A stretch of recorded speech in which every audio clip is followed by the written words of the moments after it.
네, 안녕하세요. C 언어 청정수를 위한 기초 과정을 찍게 되었습니다. 일단 이 수업은 C 언어 수업을 하는데 기본적으로 마이크로 프로세서를 다루기 위한 아주 기초적인 과정만 설명을 드릴 겁니다. 그래서 일단 C 언어를 어느 정도 한 번 정도는 배웠다는 가정 하에 진행이 되는 것이고, 마이크로 프로세서를 다루기 위해서 이 정도는 알아야 된다라는 적정선에서 제가 이 C 언어 강의를 이제 찍게 되었습니다. 그래서 그렇게 알고 계시면 될 것 같고, 그래서 이제 C 언어의 뒤에 부분인 구조체와 포인터 부분은 아예 제외되어 있습니다. 그래서 C 언어에서 뒤에 부분인 구조체와 포인터 부분은 이제 아예 언급이 없고요. 그리고 함수 부분도 아주 간략하게 설명하고 넘어갈 예정입니다. 그리고 조건문하고 이제 반복문은 간단하게 설명하는 정도가 될 겁니다. 그래서 더 자세하게 공부를 하고 싶다라고 하면은 개인적으로 따로 공부를 하시는 것을 추천드립니다. C 언어 청정수를 위한 기초 시작하겠습니다. 일단 프로그래밍 언어란 무엇인가부터 이제 정의를 하고 넘어가겠습니다. 우선 어떤 컴퓨터가 있죠. 컴퓨터가 있고 여기에 사람들이 어떤 명령을 주고 싶을 때 이런 작업을 프로그래밍이라고 합니다. 이때 컴퓨터는 0 또는 1만 인식하기 때문에 컴퓨터가 알아들을 수 있는 언어를 써야 되겠죠. 그런 언어가 이제 프로그래밍 언어라고 하고요. 그 중에 하나가 C 언어가 되겠습니다.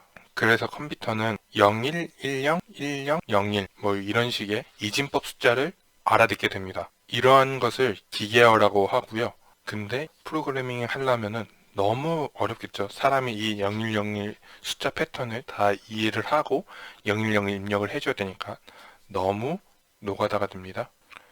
그리고 어셈블리어라는 언어가 있는데 이 언어는 기계어보다는 조금 더 괜찮지만 이것도 저급 언어에 속합니다. 그리고 그 위에 C 언어라는 언어가 있고 어셈블리어는 저급 언어라고 해서 기계가 조금 더 알아듣기 쉽게 만들어져 있습니다. 0101은 아니지만 너무 로우 레벨의 프로그래밍 언어여서 개발자들도 쉽게 다루기 힘듭니다. 반면 C 언어는 고급 언어에 속합니다. 사람이 알아보기 쉽다는 거죠. 구조를 보시면 영어와 많이 흡사하긴 합니다. 이러한 고급 언어는 기계어나 어셈블리어보다 쉽게 이해한다는 것이죠. 그래서 기계어나 어셈블리어로 프로그래밍을 할 수 있는데 효율이 너무 떨어집니다. 물론 기계어나 어셈블리어로 프로그램을 짜면은 확실히 기계, 컴퓨터와 가깝기 때문에 실행 속도나 모든 면이 좋을 겁니다. 근데 그만큼 효율이 안 납니다.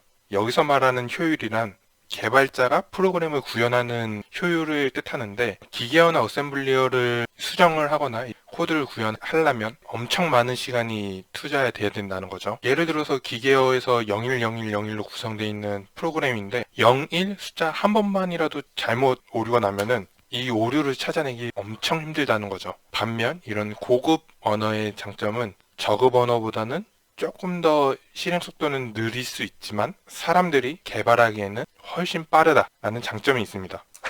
그리고 요즘에는 고급 언어의 종류가 엄청나게 많아졌죠. 그래서 C++, C샵이 있고 또 자바, 그리고 요즘에 가장 핫한 프로그래밍 언어인 파이썬까지 있습니다. 이 고급 언어 중에서 C 언어가 가장 로우 레벨에 있긴 합니다. 그래서 자바나 파이썬은 프로그래밍 하기 엄청 쉽습니다. 대신 실행 속도가 엄청 느리다는 단점이 있죠. 대신 C 언어는 자바와 파이썬보다는 조금 어렵다고 생각할 수 있습니다. 대신에 실행 속도 면에서 엄청 빠르다는 장점이 있죠. 나무위키에 이러한 내용을 가져왔습니다. 여기서도 말하듯이 기계어에 가까울수록 바이너리 파일 크기가 작고 프로그램 작동 속도가 제일 빠르다라고 되어 있습니다.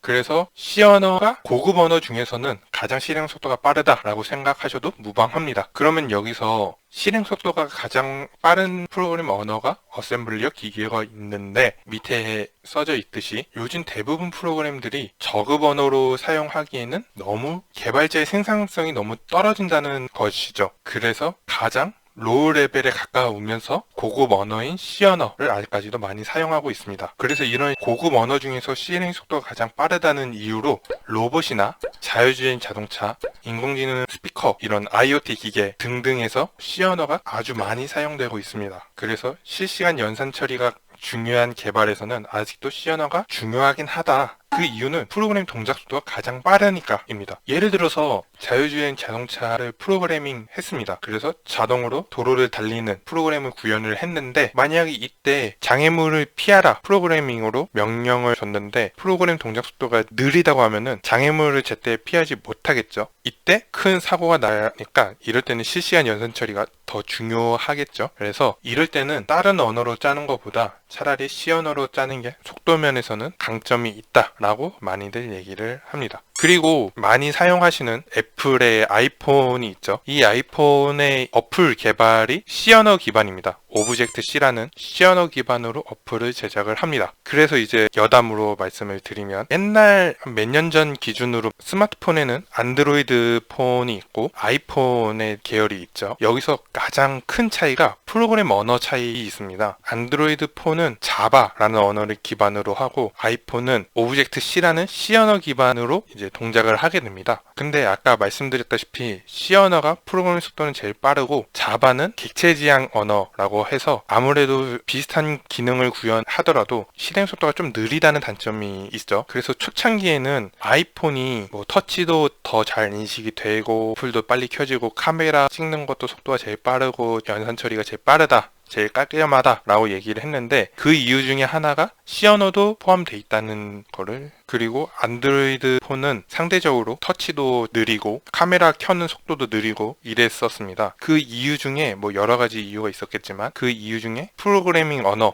차이가 있었던 거죠. 그래서 상대적으로 C 언어가 실행 속도가 빠르니까 아이폰이 그렇게 부드럽게 움직이고 모든 것이 이제 자유롭게 동작하게끔 세팅이 돼 있었던 거죠. 이런 이야기는 나중에 더 자세하게 한번 다루도록 하겠습니다. 그래서 컴퓨터에 프로그래밍 구현을 할 때 어떻게 동작하는지 한번 알아보겠습니다. 어떤 컴퓨터가 있는데 여기에는 메모리라는 게 존재합니다. 이 메모리는 데이터 저장소라고 하는데 롬이 될 수도 있고 램이 될 수도 있고, 그래서 여러분들이 많이 생각하시는 하드디스크나 SSD 아니면 램이라든지 SD카드 등등등 여러 가지 메모리 저장소가 있겠죠. 그런 메모리들이 성격이 다릅니다. 근데 이 자세한 내용은 다른 수업에서 배우는 걸 추천드리겠고요. 결론은 저희가 이러한 프로그램을 할 때 어떤 데이터를 변수에 저장을 해야 됩니다. 그래서 우리가 구현한 프로그램의 데이터들이 어떤 변수에 저장을 시키는데 이 변수나 여러 가지 데이터들이 메모리 공간을 차지한다는 것이죠. 이러한 데이터를 메모리에 저장을 할 때 랜덤으로 저장을 합니다. 근데 이러한 내용을 여기서 제가 설명드리기에는 좀 내용이 많다 보니까 자세한 거는 논리회로 설계나 이제 다른 수업에서 배우신 거를 추천드리겠고요. 그냥 간단하게 말씀드리면은, 너무 메모리를 한쪽에만 저장을 시켜 놓으면은 이쪽만 상대적으로 빨리 수명이 닳고 다른 쪽은 괜찮은, 이런 식으로 생각하시면 됩니다. 그래서 예를 들어서 10개의 바구니가 있는데 한쪽 바구니, 두세 개 바구니에만 물건을 몰아 넣으면은 그쪽에만 꽉 차겠죠. 그래서 그쪽만 빨리 고장나던가 뭐 이런 식이 될 텐데, 이 10개의 바구니에 골고루 나눠서 랜덤으로 넣게 되면은 효율적으로 이 10개를 끝까지 오래오래 쓸 수 있다라고 알고 계시면 될 것 같습니다.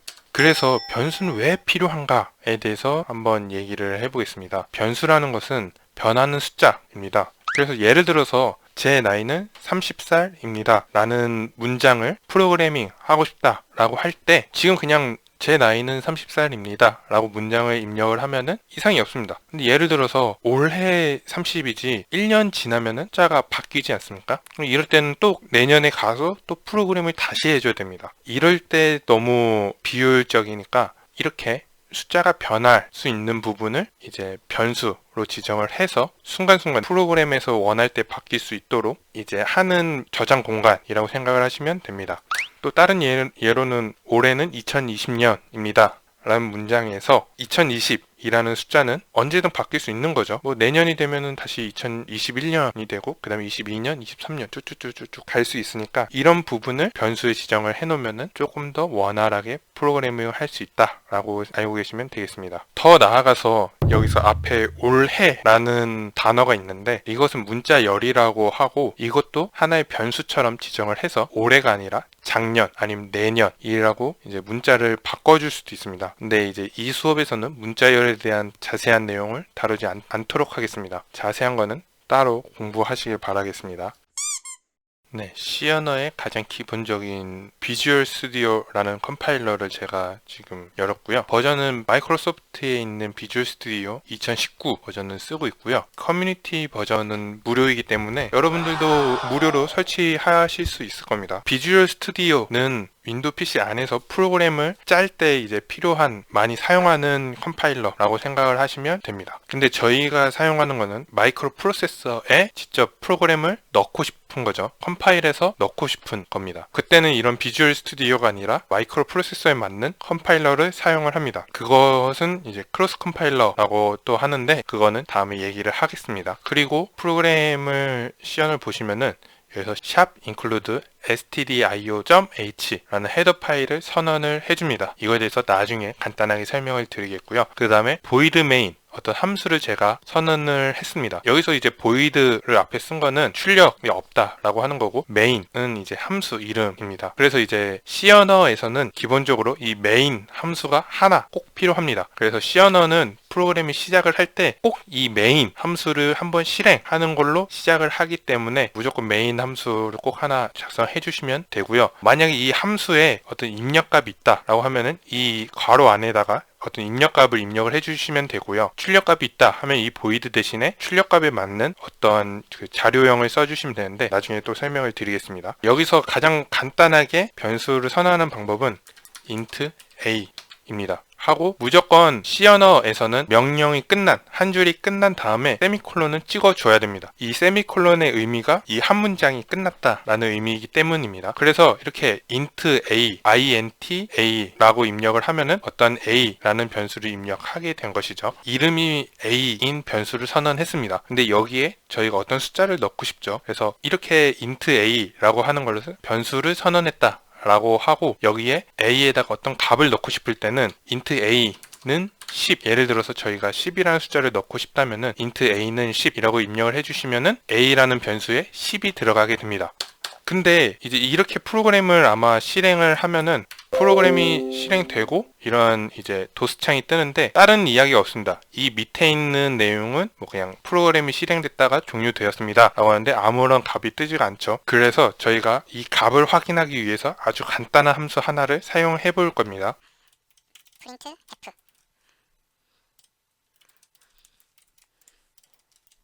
세미콜론 꼭 찍어주시고요.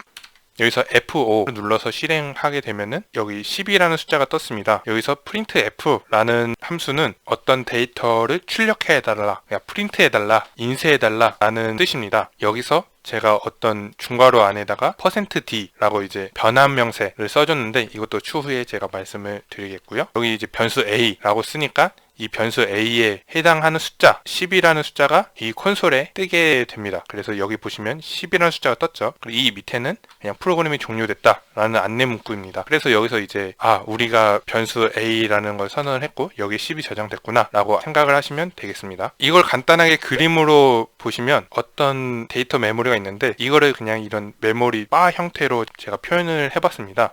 그럼 이때 변수 a라고 아까 방금 선언했던 것은 메모리 중에 랜덤으로 어느 구역인지 모르겠는데 어떤 구역에 메모리 공간을 할당을 하고 여기에 변수 a라는 이름을 딱 지정을 해준 겁니다. 그 다음에 이 안에 들어가는 숫자를 10이라고 저장한 것이라고 생각을 하시면 됩니다. 그 다음에 응용은 쉽겠죠. 예를 들어서 int b라는 변수에 20이라는 숫자를 넣고 싶다라고 한다면은 이런 식으로 int b는 20이라고 선언을 해주시면 되고 똑같이 printf를 위에는 a, 밑에는 b가 뜨도록 선언을 해보겠습니다. 실행을 시켜주시면 여기에 10이라는 숫자하고 20이라는 숫자가 뜨죠. 근데 지금은 제가 다른 명령이었고 그냥 A에 있는 숫자 먼저 쓰고 B에 있는 숫자를 써주세요 라고 제가 명령을 했기 때문에 10, 20 그래서 보기에는 1020이라고 보이는데 이거 제대로 동작이 된 것입니다. 근데 이제 저희가 보기에는 좀 헷갈리죠. 그래서 이거를 조금 더 보기 편하게 하고자 한다면은 원 표시에 n 원 표시에 n을 추가를 해주시면 이제 이 원 n 표시가 엔터를 의미를 합니다. 그래서 실행을 해보면 이렇게 10이라는 숫자가 있고 엔터를 하고 20이라는 숫자를 불러오고 또 엔터를 하고 이렇게 프로그램이 실행된 것을 확인할 수가 있습니다. 그리고 지금 이 위에 있는 부분은 변수를 선언하자마자 바로 어떤 값을 할당한 경우를 제가 지금 보여드렸는데, 예를 들어서 중간에 내가 이 변수 a라는 값을 바꾸고 싶다라고 할 때는 간단합니다. a는 5라고 한번 바꿔보고 싶다라고 하면은 a는 5라고 입력을 해주시면 됩니다. 그래서 실행을 해보시면 위에가 이제 a 값이 원래 10이어야 되는데 중간에 제가 5로 바꿔서 5라는 값이 나왔죠. 이때 a는 5라는 명령의 의미가 뒤에 있는 숫자를 앞에다가 대입해라, 그래서 대입 연산자라고 합니다. 그래서 이 5라는 값 자체를 변수 a에다가 저장을 해라, 대입을 해라, 입력을 해라 라고 이제 알고 계시면 될 것 같습니다. 그래서 정확하게 한 번 더 확인을 해보고 싶다면 이 printf 함수를 이 중간에 한 번 더 넣는 거죠. 그러면 지금 printf 출력한다는 명령어가 하나, 둘, 세 개가 있겠죠. 그래서 한번 실행을 시켜 보시면 15, 20 정확히 3개의 숫자가 이제 출력이 되었고요. 맨 위에는 a가 10이었으니까 10이라는 숫자가 떴고, 그 다음에 명령이 a는 5라고 해서 a의 숫자가 바뀌었습니다. 그 다음에 a를 불러왔을 때는 5로 바뀌었으니까 숫자 5로 나오게 되고요. b는 아무 변화가 없었으니까 그냥 20이 나오게 됩니다. 그래서 이렇게 변수는 언제든지 변하는 숫자로 우리가 원하는 대로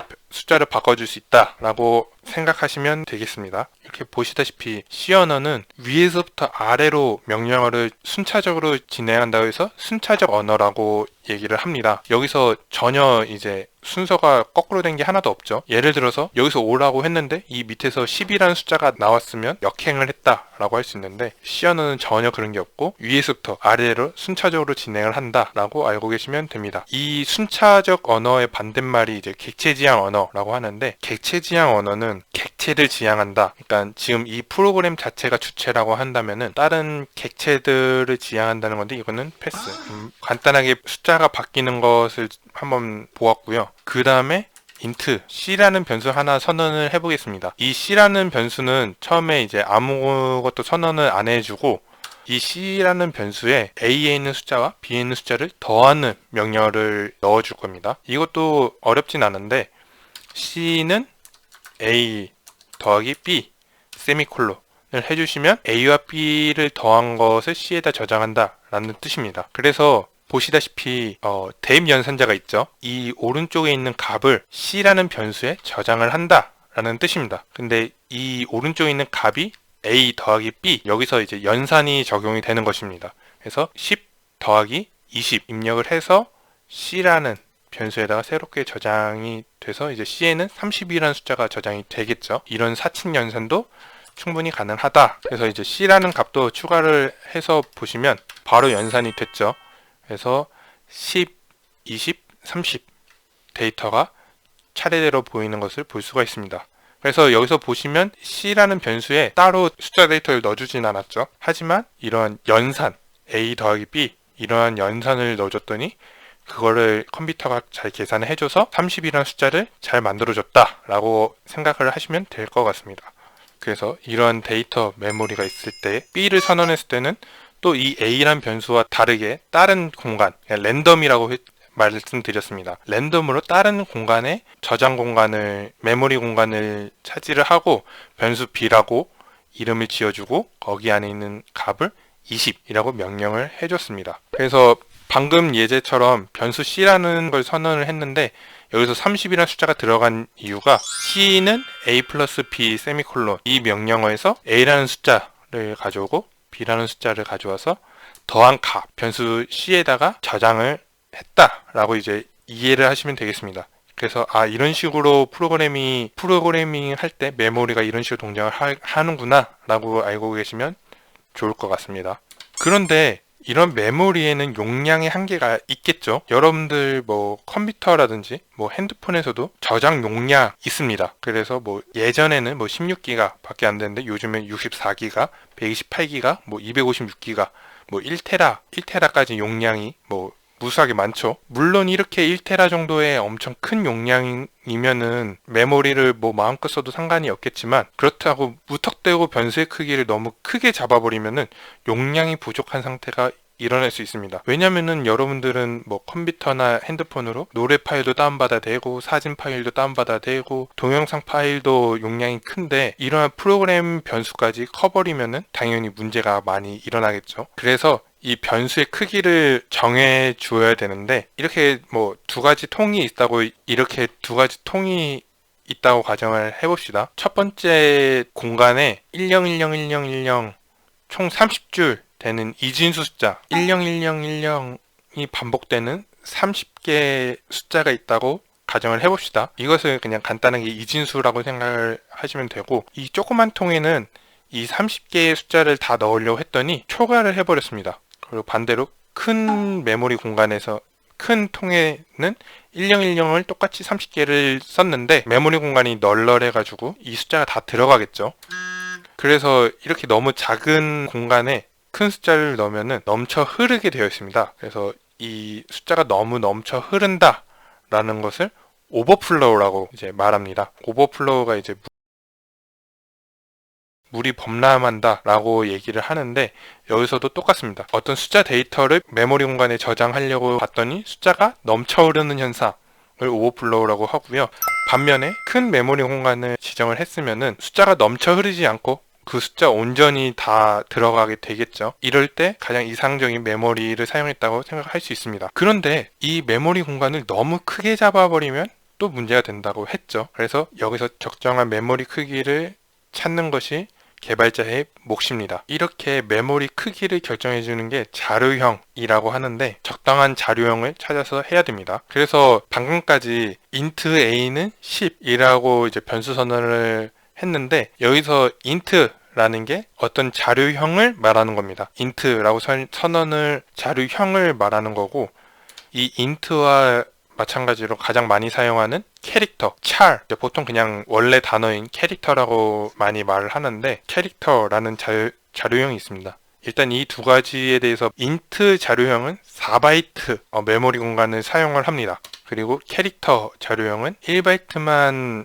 메모리 공간을 차지합니다. 이 바이트를 비트로 변환하게 되면은 8비트가 1바이트가 됩니다. 그래서 캐릭터의 비트는 8비트가 되고 int의 비트는 32비트가 됩니다. 그래서 C 언어를 공부하셨던 분들이 그냥 int는 4바이트고 캐릭터는 1바이트다 라고 그냥 외우셨을 텐데, 정확히는 캐릭터는 1바이트가 맞습니다. 대부분 그냥 1바이트로 정해져 있고요. 왜냐면 가장 바이트가 작은 뜻하게 되니까. 근데 여기서 int가 4바이트라고 그냥 무작정 외우고 시험을 보거나 그냥 그렇게 알고 계시는 분도 있는데, 이거는 정확하지는 않습니다. 왜냐면은 프로세서마다 int형이 가지고 있는 그 메모리 공간 바이트가 다 다르거든요. 여기서 말하는 거는 저희가 사용하고 있는 대부분의 컴퓨터가 32비트 또는 64비트 컴퓨터입니다. 근데 이제 대부분 윈도우라든지 뭐 리눅스 이런 운영체제에서 프로그래밍으로 많이 사용하는 메모리 공간이 32비트로 지정이 돼 있어서 이 32비트가 4바이트니까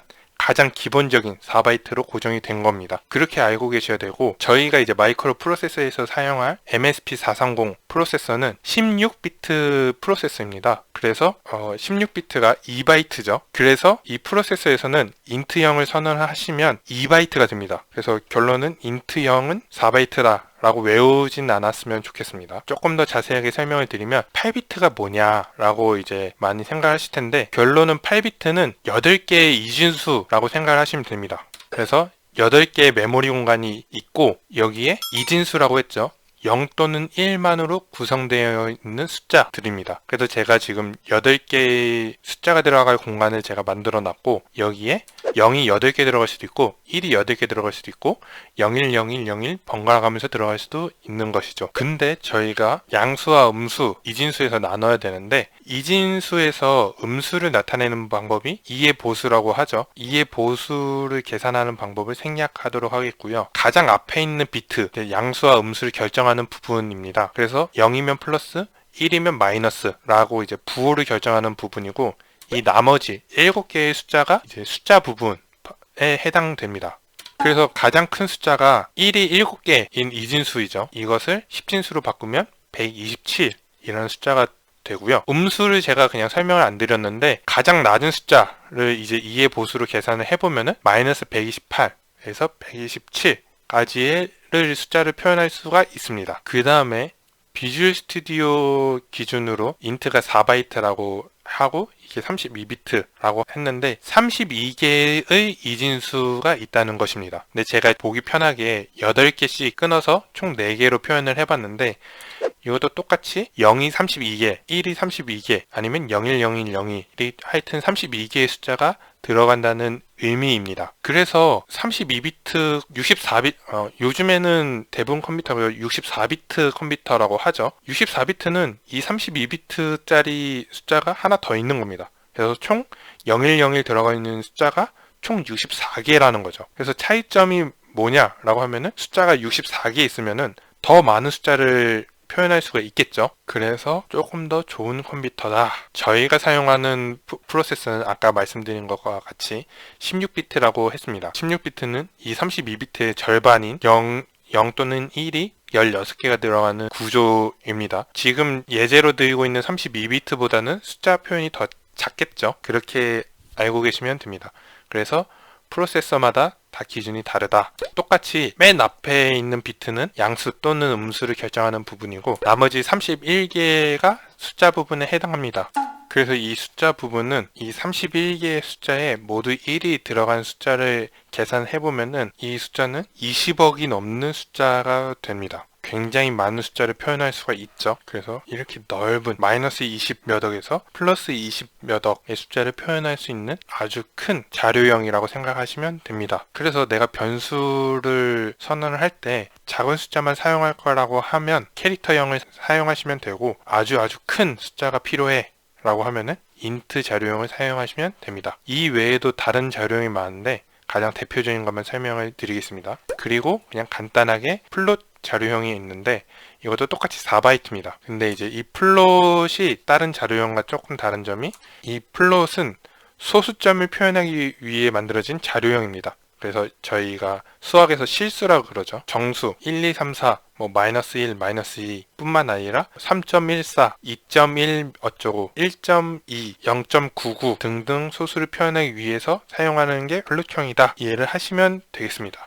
그리고 인트형은 정수를 표현하기 위한 자료형으로 그냥 제일 간단하게 자연수가 있고 0이 있고 음수가 있습니다. 이 세 가지를 표현할 수 있다라고 알고 계시면 되고요. 아까 말씀드렸다시피 이 인트형은 프로세서의 가장 기본이 되는 자료형입니다. 그 프로세서가 처리할 수 있는 비트 수에 따라서 결정이 됩니다. 그래서 물론 지금 저희가 비주얼 스튜디오에서는 컴파일러 자체가 비주얼 스튜디오 자체가 32비트로 비트 수를 고정을 시켜줘서 저희는 4바이트를 사용을 하고 있는데 그러니까 굳이 64비트까지 저희가 프로그램 할 필요는 없다라고 해서 제한을 두는 거죠. 어차피 충분히 20억이라는 큰 숫자를 사용할 수 있으니까. 근데 저희가 쓰고 있는 16비트 그리고 아두이노와 같은 8비트짜리 8비트 프로세서는 인트형의 크기가 다 다르다는 것이죠. 저희가 사용하고 있는 16비트 프로세서는 2바이트를 지정하게 되고 8비트 프로세서는 기본적으로 1바이트의 공간을 사용하게 됩니다. 그 다음에 캐릭터 자료형은 사실 문자를 표현하기 위한 자료형입니다.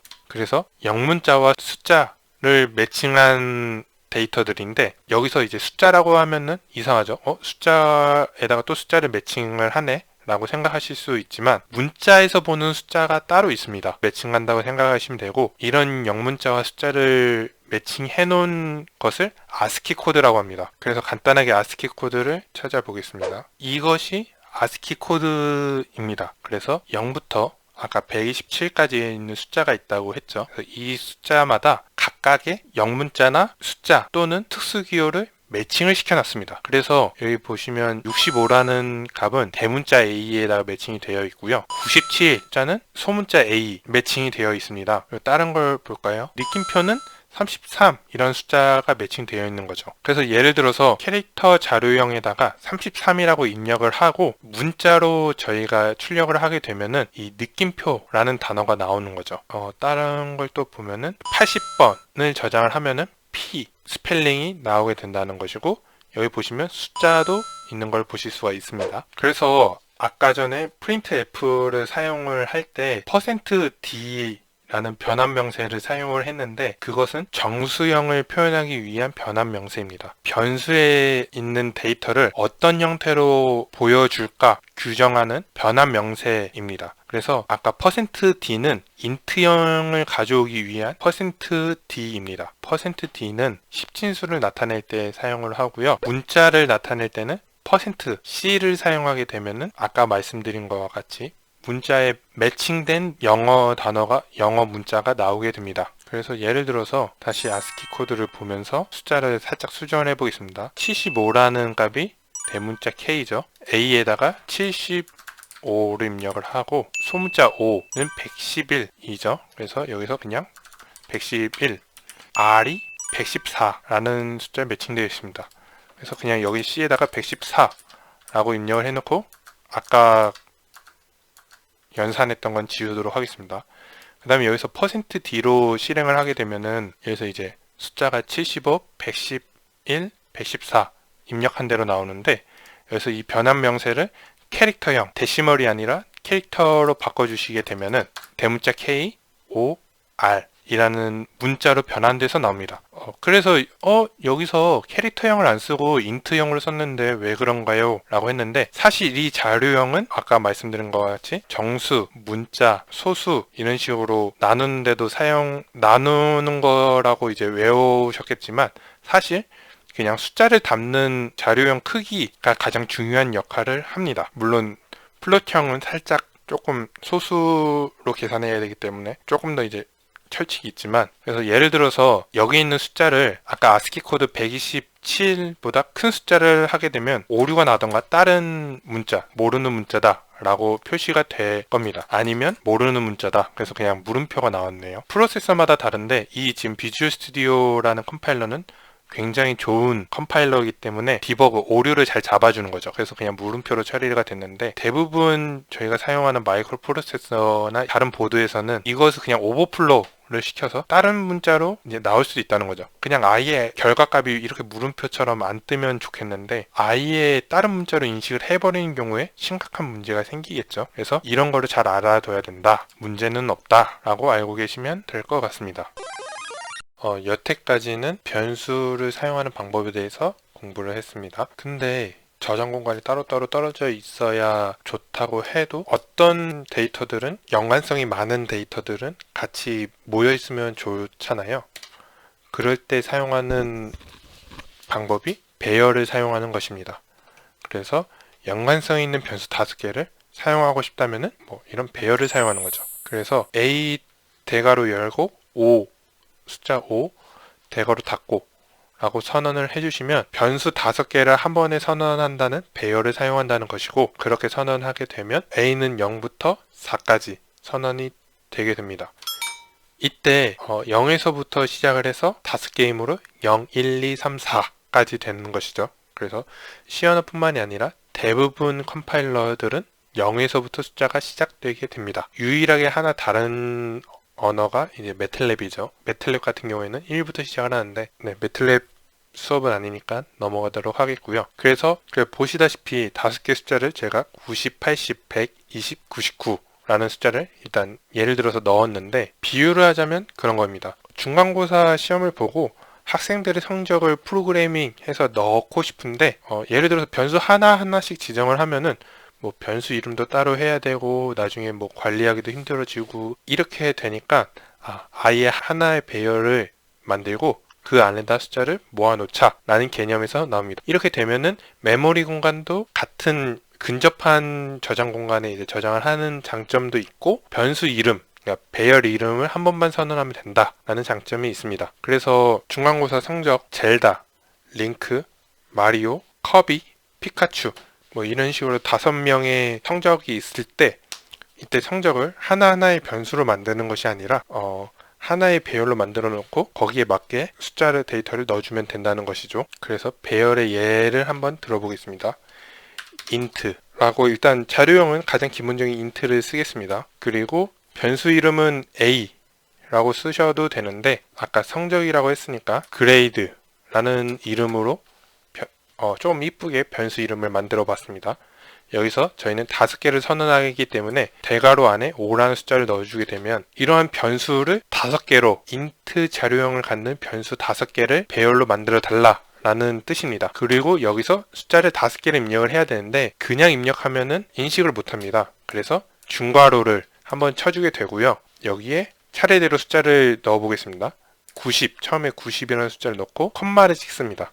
그리고 80, 100, 20, 99 하고 마지막 세미콜론을 찍어주면은 예쁘게 쫙 되죠. 그래서 이 컴마의 의미는 이 숫자 사이에 구분을 하기 위한 의미이고, 마지막 세미콜론은 무조건 이 명령어가 끝났다라고 선언을 해주시는 겁니다. 그리고 똑같이 확인을 해보기 위해서 printf를 선언을 해서 값을 불러올 수 있습니다. 이때 이 배열에 있는 값을 보기 위해서는 대괄호하고 0을 집어넣게 되면 0번째, 그러니까 맨 처음에 시작하는 숫자가 0이라고 했죠. 그래서 0번째 숫자를 부르고 싶으면은 대괄호하고 0을 써주시면 됩니다. 그러면 90이라는 숫자가 잘 뜨게 되죠. 그리고 이 숫자를 쭉 나열하고 싶다라고 하면은 5개를 쭉 한 번에 나열을 해보겠습니다. 그래서 이 쌍따옴표 안에 있는 문자가 저희가 보고 싶은, 저희가 이제 저 콘솔 창에 띄우고 싶은 문자를 입력하는 건데, 처음에 %d 하고 띄어쓰고 또 %d, %d, %d, %d. 저희는 숫자가 5개이기 때문에 %d를 5번 하고 중간중간 띄어쓰기를 넣어줬습니다. 그리고 이거에 맞춰서 변환 명세의 개수에 맞춰서 5개를 써줘야 되겠죠. 그래서 F5 실행을 시켜주시면 숫자가 순서대로 90, 80, 100, 20, 99가 잘 뜨는 것을 확인할 수가 있습니다. 물론 이 배열을 사용하는 방법이 이렇게 사용하는 것뿐만 아니라 포인터처럼 사용할 수도 있고, 좀 제가 그냥 간단한 예시를 보여드리기 위해서 이런 식으로 보여드렸는데, 아시다시피 자세한 거는 따로 공부해 보시길 바랍니다. 그리고 연산자, 프로그래밍에서 연산자는 굉장히 많은 프로그램에 도움을 주는데요. 여러 가지 연산자가 있습니다. 이것을 제가 여기서 다 다루지는 당연히 않을 거고, 아까 간단하게 예제로 보여드린 것처럼 플러스 마이너스, 곱하기 나누기 등등 이제 사칙 연산을 하는 연산자가 또 있고, 비교하는 등호가 있습니다. 그래서 는는 있고, 뭐보다 크다, 뭐보다 작다 라는 관계 연산자가 있습니다. 여기서 이제 등호, 원래 저희가 수학에서 이거는 이거다 할 때 등호를 사용을 하죠. 근데 아까 전에 계속 저희 실습한 것처럼 그냥 는 등호 하나는 대입 연산자로 했습니다. 그래서 프로그램 언어에서는 이거를 피하기 위해서 등호를 2개 쓰는 는을 사용을 합니다. 그리고 비트 연산자가 있는데, 자세한 거는 이제 마이크로 프로세서 수업을 진행하면서 필요한 게 있으면 그때그때 설명을 드리겠습니다. 그리고 이 연산자의 순위가 있습니다. 저희도 사칙 연산을 할 때 더하기 빼기 곱하기 나누기가 있으면은 무조건 곱하기 나누기부터 계산을 하고 더하기 빼기를 하죠. 이렇게 계산을 하는데 순서가 있는데 순위를 굳이 외울 필요는 없습니다. 물론 알고 있으면 좋고, 프로그램을 많이 짜다 보면은 어느 정도 이제 감이 와서 그런 식으로 생각을 하면서 프로그램을 하실 수 있는데, 잘 모른다고 해서 그걸 굳이 또 따로 찾아서 공부할 필요가 전혀 없고요. 간단하게 우선순위 모르면은 가장 먼저 계산해야 되는 것에 괄호를 치면 됩니다. 수학에서도 괄호를 치면 거기를 먼저 계산을 해야 한다 라는 의미가 담겨 있잖아요. 프로그램도 똑같습니다. 곱하기보다 더하기를 먼저 해야 된다 라고 하면은 그 더하기에다가 괄호를 쳐주면은 더하기부터 실행이 됩니다. 결론은 잘 모르면은 뭐 어떤 연산이 먼저 되는지 잘 모르겠다, 헷갈린다 라고 하면은 그냥 괄호로 묶어버리면 해결된다 라는 팁입니다. 그리고 방금 비트 연산자에 대해서 제가 그냥 있다라고 하고 넘어갔는데, 실제로 마이크로 프로세서에서는 비트 연산자가 굉장히 중요합니다. 아까 전에 말씀드린 것처럼 비트는 이진수를 뜻하는데, 이 이진수를 사람들이 많이 쓰는 십진수 계산 10 더하기 20은 30이 아니라 이진수 1010 더하기 111000 뭐 이런 걸 더한다는 것뿐만이 아니라 이 이진수 숫자들을 가지고 연산하는 방법이 따로 있습니다. 근데 이 방법이 굉장히 중요하거든요. 나중에 뭐 레지스터나 이 비트 연산자를 이용해서 LED를 켜거나 버튼 뭐 입력 받는 거를 프로그램 할 때 굉장히 더 심플하게 코딩을 짤 수 있기 때문에 이거에 대해서는 따로 영상을 준비를 하도록 하겠습니다. 그리고 저희가 프로그램을 짤 때 변수, 데이터를 저장하는 것뿐만 아니라 다양한 문법들이 있는데 가장 기본적으로 조건문이 있고 반복문이 있습니다. 조건문이 뭐고 반복문이 뭐고 어떤 예시가 많이 들어가는지에 대해서 간단하게 설명을 드리겠습니다. 우선 조건문은 일단 조건이 있는 명령어죠. 그래서 예를 들어서 세탁기가 있는데 세탁기가 돌아가고 있다고 먼저 가정을 합시다. 세탁기가 막 빨래를 하고 있는데 세탁기에 조건문이 없다고 한번 생각을 해보세요. 빨래가 계속 돌아갈 겁니다. 그 말인즉슨 모터가 계속 돌아간다. 그래서 이 빨래를 멈추고 싶으면은 종료 버튼을 누른다면 모터가 멈춘다는 조건이 필요한 것이죠. 만약에 이런 조건이 달린 프로그램이 없다면은 모터가 만약에 계속 돌아갔으면은 한도 끝도 없이 계속 돌아갈 겁니다. 아예 전기를 뽑지 않은 이상이요. 근데 저희가 원할 때 세탁기가 시작되고 저희가 원할 때 세탁기가 멈추길 원하잖아요. 그럴 때는 이러한 조건문이 필요합니다. 그래서 조건문 중에서는 if문이 있는데 이 if문 형태는 다음과 같습니다. 앞에 세탁기 예제로 생각을 해서 보여드리면 if 쓰고 괄호 안에 해당 조건을 넣으시면 됩니다. 그래서 제가 그냥 간단하게 한국말을 적었는데 종료 버튼을 누른다면 이라고 쓰고 그 밑에 중괄호가 포함되어 있습니다. 이 중괄호는 이 if문이 조건이 만족했을 때 실행되는 명령어인데 이때 모터를 멈춘다 라는 명령어를 입력을 해주게 되면은 if문에 따라서 종료 버튼을 누른다면 모터를 멈춘다가 되겠죠. 그 다음에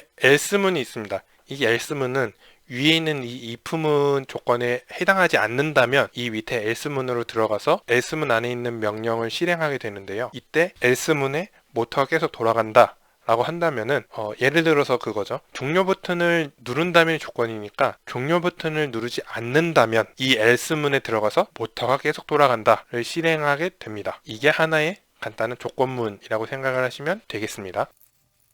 간단한 예제를 작성하고 있습니다. 네, 아주 간단한 if문 예제를 제가 작성을 했습니다. grade라는 변수를 다시 선언을 했고요. 여기 90이라는 숫자를 저장을 했습니다. 그 다음에 이 if문을 보시면 grade, 이 성적이 80보다 이상이면은 printf로 아까 콘솔창에 90이라는 문자를 써달라라는 의미이고요. 만약에 이 80보다 크다는 조건이 맞지 않는다면 bad를 출력하라 라는 의미입니다. 그래서 실행을 해보면 지금 9이라는 문자열이 나왔죠. 여기서 이 그레이드 숫자를 그레이드 변수에 90이 아닌 80보다 작은 숫자 70을 입력을 해보겠습니다. 그리고 실행을 하게 되면 바로 bad라는 문자가 나오게 됩니다. 그래서 이 if문이 이거일 때는 이걸 실행하고 아닐 때는 실행한다 라는 간단한 예제를 보여드렸습니다. 그 다음에 반복문이 있는데요. 전자레인지를 예를 들겠습니다. 이 전자레인지에 요리가 끝나고 알림음으로 삐 소리가 연속으로 5번 나오게 프로그램을 하고 싶다면은 이럴 때 반복문을 사용하시면 됩니다. 반복문 중에 포문이라는 것을 먼저 보겠습니다. 이 포문은 다음과 같은 형태로 되어 있는데 이 포문은 일정한 횟수가 정해져 있는 명령이 있을 때 많이 사용합니다. 그래서 예를 들어서 아까 삐 소리를 내라 라고 만약에 직접 우리가 코드를 짠다고 하면은 삐 소리를 내라 라는 명령어를 총 5번을 써야 됩니다. 근데 포문을 사용하면은 i는 0부터 5보다 작을 때까지, 그리고 이 i는 뿔뿔이라는 것은 일씩 증가하라는 뜻인데 그래서 0부터 0, 1, 2, 3, 4까지 실행하라는 의미이고 그때 이 밑에 삐 소리를 내라 라는 명령어를 한 번만 써주면은 포문이 알아서 5번을 실행을 하게 됩니다. 그래서 지금 왼쪽 코드보다 오른쪽이 조금 더 간결하죠. 물론 이 5번 명령을 쓰는 거가 차라리 왼쪽처럼 그냥 5번 쓰는 게 나을 것 같다 라고 생각하실 수도 있겠지만, 예를 들어서 소리가 100번 울려야 된다 라고 했을 때는 이런 식으로 100번 명령어를 사용하면 비효율적입니다. 이럴 때 이러한 포문을 쓰게 되면 그냥 간단하게 숫자만 저희 5라는 숫자를 100으로만 바꿔주면 이 삐소리 명령어가 100번 실행되는, 아주 편리하게 반복을 시킬 수 있는 거죠. 포문 예제로는 printf, 예를 들어서 hello world, hello world를 5번 치는 프로그램을 만들고 싶다는 가정을 해봅시다. 실행을 하면은 hello world가 총 5번 실행되는 게 보이시죠? 하지만 이게 100번, 1000번 뭐 숫자가 커지게 되면은 이렇게 일일이 타이핑하는 게 굉장히 힘듭니다. 이럴 때 포문을 이용하시면 편한데,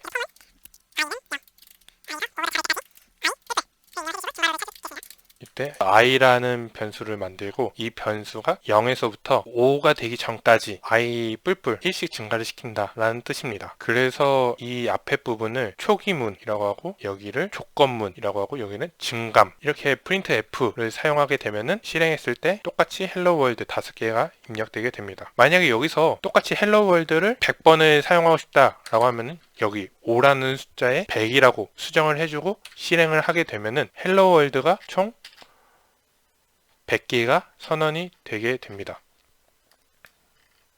100개는 너무 많으니까 10개만 실행을 해보겠습니다. 그러면 10개 hello world가 뜨는 게 확인이 되겠습니다. 이번에 알람 시계가 있습니다. 이 알람 시계는 버튼을 누르기 전까지 알람이 울리는 경우를 프로그래밍 할 때 사용합니다. 그 while문이라는 반복문이 있고요.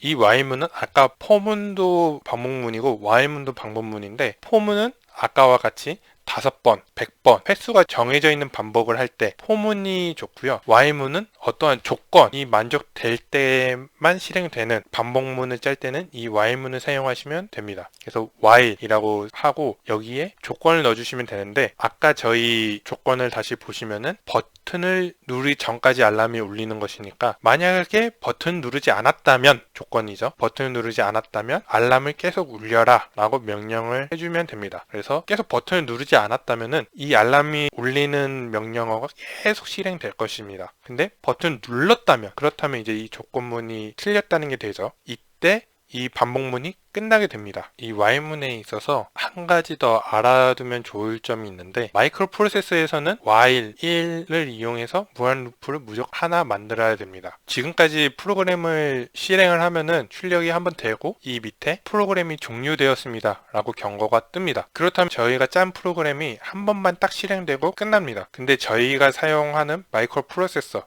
예를 들어서 저희가 로봇을 하나 만들었는데 프로그램이 한 번만 실행되면은 어떠한 명령도 한 번만 실행되고 끝나겠죠. 그러면 안 되고 항상 실행되도록 프로그램이 실행되고 나서는 직접적으로 프로그램을 종료하지 않는 이상은 계속 실행하도록 만들어줘야 됩니다. 프로그램이 안 꺼지게 가장 간단한 방법은 위에 뭐 변수 선언을 하고 while문을 추가를 하겠습니다. while문 1 하고 중괄호를 만들어서 중괄호를 만들면 이 while문 안에 이 if문이 포함이 돼서 실행을 되게 됩니다. 여기서 이 1이라는 거는 무조건 참이라는 것입니다. 그래서 조건이 참 또는 거짓을 판단하게 되는데 거짓은 0이고 참은 1입니다. 결론은 이 while문 반복은 계속 참이니까 계속 실행이 되겠죠. 저희가 프로그램을 직접적으로 끄지 않는 이상 무한대로 실행이 되게 될 것입니다. 그래서 실행을 시키면은 지금 이 if문에 따라서 bad라는 문자가 계속 실행되는 것을 볼 수가 있습니다. 그래서 만약에 이런 무한 루프를 만들지 않았으면은 예를 들어서 로봇이 움직이다가 꺼져버릴 것입니다. 그러면 안 되기 때문에 무한 루프는 하나 있어야 된다 라고 알고 계시면 될 것 같습니다. 그리고 함수 부분이 있습니다. 그냥 간단하게 함수는 입력이 들어오고 출력으로 나오는 부분이 있다 라고 생각을 하시면 되고요. 수학에서도 함수가 있죠. 그 함수의 뜻을 간단하게 되짚어보면 예를 들어서 y는 2x 라는 함수가 있는데 이 y는 2x의 뜻은 x가 1일 때 y가 2라는 값을 갖고 x가 2일 때 4라는 값을 갖고 x가 3일 때 6이라는 데이터가 있다고 가정을 해봅시다. 입력이 1, 2, 3일 때 출력이 2, 4, 6이 나오는 어떠한 구조가 있을 때 1이 들어가면 2가 나오고 2가 들어가면 4가 나오고 3이 들어가면 6이 나오고 라고 일일이 말하는 것보다 하나의 수식으로 표현한 것이 y는 2x 함수입니다. 이런 숫자들의 패턴을 수식으로 보여주는 게 함수라고 생각을 하시면 됩니다. 프로그램 언어도 똑같습니다. 이렇게 어떤 똑같은 패턴을 하나로 표현하기 위해서 만든 게 함수라고 생각을 하시면 됩니다. 이런 식으로 수학적으로 똑같이 함수 형태를 만들 수도 있고요. 아니면 특정한 부분을 따로 함수로 처리를 해서 함수처럼 만들 수도 있습니다. 이 함수 부분 내용도 넘어가겠습니다. 그 다음에 이제 라이브러리 용어가 많이 이제 공부하시다 보면은 나오게 될 텐데 이 라이브러리라는 것은 여러 개의 함수를 모아둔 집합체라고 생각을 하시면 됩니다. 그래서 저희가 아까 방금 사용했던 printf라는 함수를 사용했었죠. 그리고 scanf라는 것도 많이 해보셨을 겁니다. 그리고 여러 가지 함수들이 있는데 이 함수들을 보기 좋게 연관되어 있는 것끼리 묶어놓은 게 라이브러리라고 생각을 하시면 됩니다. C 언어에서는 이제 헤더 파일이라고 해서 하는데 크게 뭐 다른 뜻은 아닙니다. 용어 차이라고 생각을 하시면 계속 C 언어에서 나온 것처럼 이 샵 include stdio.h 이 헤더 파일이 궁금하셨을 텐데 여기서 이제 include는 포함한다 라는 의미입니다. 그래서 이 뒤에 있는 헤더 파일을 포함한다는 뜻이고요. 여기서 이 stdio 헤더 파일의 의미는 스탠다드 인풋 아웃풋 약자입니다. 이것은 표준 입출력이라고 하는데 그래서 입출력이 표준이 되는 장치의 프로그램들을 함수화시킨 것을 모아둔 헤더 파일이 이 stdio 헤더 파일입니다. 근데 여기서 입출력이란 무엇이냐면 들어가고 나오는 것이죠. 컴퓨터에서 들어가고 나오는 것은 가장 대표적으로 들어가는 것은 키보드입니다. 그래서 저희가 문자를 타이핑하죠. 그럼 이게 컴퓨터 안으로 입력이 되는 것이고요. 출력은 모니터입니다. 그래서 키보드로 어떤 문자를 타이핑할 때 저희가 모니터에 그 글자들이 뜨죠. 그래서 컴퓨터에서 가장 표준적으로 사용하는 입력은 키보드. 물론 마우스도 있는데 마우스보다 표준으로 생각하는 것은 키보드이고 출력은 모니터에 뜨는 화면. 아까 저희가 프로그램을 실행했을 때 나오는 그 콘솔 창을 뜻합니다. 그래서 이제 여러분들이 C 언어 시스템에서 많이 사용하는 함수가 scanf가 있고 printf가 있죠. 그래서 제가 계속 보여드렸던 printf는 모니터에 글자를 띄우는 함수를 사용하는 것입니다. 저희가 만약에 모니터에 직접적으로 출력하는 명령어를 짜려면은 기계어라든지 어셈블리어 아니면 이 컴퓨터에 있는 너무 로우 레벨까지 알아야 되는데 그런 거를 다 함수화해서 만들어 놓은 게 이 함수들이라고 생각을 하시면 됩니다. 그래서 저희는 이런 라이브러리, 이런 헤더 파일이 있으면은 잘 갖다 쓰는 것도 하나의 방법이다 라고 알고 계시면 되고요. scanf는 키보드 값을 입력받을 때 저희가 키보드에 어떤 값 눌렀을 때 그 값을 입력받는 함수가 이 scanf가 대표적이라고 알고 계시면 됩니다. 근데 모든 C 언어 수업이 똑같은데 항상 printf하고 hello world를 가장 먼저 배웁니다. 왜 항상 프로그램 언어를 배울 때 printf부터 배우고 그 다음에 나중에 scanf를 배울까요? 그 이유는 만약에 이러한 출력 장치, 모니터가 없으면은 그냥 printf를 안 쓰고 모니터가 없으면은 우리가 확인을 못합니다. 즉 컴퓨터에서 출력은 아무것도 없는데 저희가 키보드로 계속 입력만 하고 있습니다. 예를 들어서 모니터를 꺼놓고 키보드로 아무리 타자를 쳐봤자 저희가 무슨 글자를 쳤는지 알아보기 힘들다는 것이. 그래서 이 printf부터 배우는 과정은 순전히 우리 개발자들이 확인하기 위해서 먼저 배웠다고 생각을 하시면 됩니다. 일단 우리 눈에 뭔가 보여야지 이게 제대로 된 거다, 뭐 오류가 있는 거다를 확인할 수 있으니까요. 게임에서도 똑같습니다. 총 게임을 하는데 아무리 현란하게 키보드로 마우스로 움직여도 모니터가 없으면은 내가 어디로 가는지 전혀 보이지가 않겠죠. 게임에서는 이제 출력 장치로는 화면도 있고 스피커, 소리도 있을 텐데 만약에 스피커도 없고 모니터도 없으면은 키보드 마우스가 있는 게 아무 의미가 없습니다. 그래서 인간의 입장에서는 출력 장치가 제일 먼저 필요하다 알고 계시면 되고요. 그럼 마이크로 프로세서에서 가장 기본적인 입출력은 무엇일까? 저희가 앞서 말했던 것은 저희가 일반적으로 사용하는 PC, 컴퓨터를 예를 들어서 말씀드렸는데 이 조그만 프로세서 보드에는 당연히 키보드하고 모니터가 없습니다. 가장 기본적인 출력은 LED입니다. LED가 가장 간단한 출력 장치이고 전원을 켜고 끄는 게 확인이 가능합니다. 전원을 주면 LED가 켜지고 전원을 끄면 LED가 꺼진다는 것이죠. 그 다음에 가장 기본적인 입력은 버튼입니다. 버튼이 가장 간단한 입력 장치이고 버튼을 누르고 떼는 것만으로도 프로세서가 확인이 가능하기 때문이죠. 근데 생각해보면 굉장히 쉬운 이야기입니다. 이 버튼을 많이 모아놓은 게 키보드입니다. 많이 모아놓은 게 키보드이고 LED를 조그맣게 만들고 촘촘하게 큰 화면을 만들어 놓은 게 LCD, LED 모니터입니다. 그렇게 생각하시면은 입력이랑 출력이랑 여기서 말하는 입출력이랑 컴퓨터에서 말하는 입출력이랑 크게 다르진 않구나, 같은 범주에 있구나 라고 생각을 하시게 될 것입니다. 그래서 마이크로 프로세서 수업은 당연히 아웃풋부터 먼저 배우고 인풋을 배울 겁니다. 당연히 뭐 앞서 계속 말씀드린 것처럼 printf를 먼저 배우고 scanf를 C 언어에서 배우셨다시피 마이크로 프로세서의 시스템은 출력을 먼저 배우고 입력을 배우는 순서로 진행되게 될 것입니다. 그래서 다음 시간부터는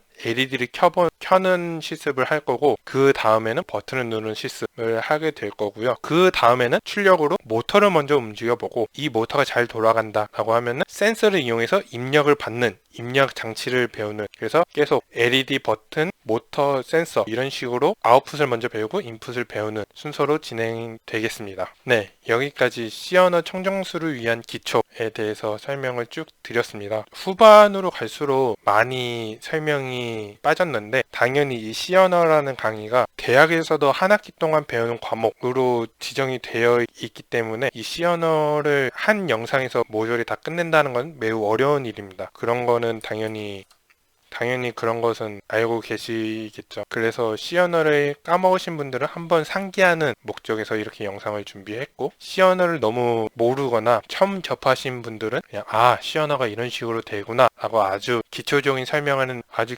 설명을 해드렸습니다. 그리고 다음에 마이크로 프로세서 직접 실습을 할 때도 이제 중간중간 필요한 C 언어 스킬을 설명을 드릴 테지만, 그래도 C 언어에 대해서 잘 모르겠다 라고 하면은 개인적으로 많이 공부를 해보시기를 추천드립니다. 그리고 일단은 기본적으로 여기 안에 있는 C 언어 내용을 어느 정도 숙지를 했다고 하면은 마이크로 프로세서 실습은 그렇게 어렵지는 않을 겁니다. 적어도 C 언어 짜는 거에 있어서는, C 언어 문법 사용하는 거에 있어서는 어려움은 많이 없으실 겁니다. 물론 C 언어에 대해서 더 많이 알고 있으면은 더 편하게 프로그램을 짜고 더 좋은 프로그램을 만들 수 있겠죠. 그거는 이제 개인 자유니까 당연히 많이 공부하시면은 더 본인에게 나중에 도움이 될 거라고 생각됩니다. 그러면 이상으로 여기서 C 언어 강의를 마치겠습니다.